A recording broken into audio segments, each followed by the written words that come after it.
Hi, my name is Jonas Borg and I'm here today to talk about post-focus.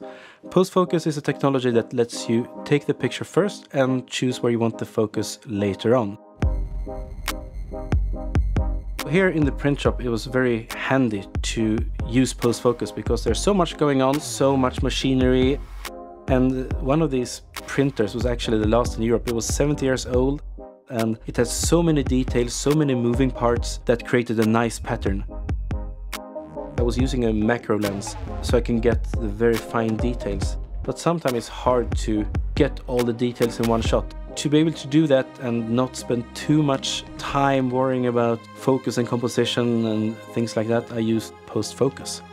So this is a small detail of the machine, and as you can see there's a focus peaking, there's blue over here, and then if I just scroll my finger over the screen, focus changes. So this lets me be very creative and very quick. When I find the composition I want, it's so easy to save the image onto an SD card.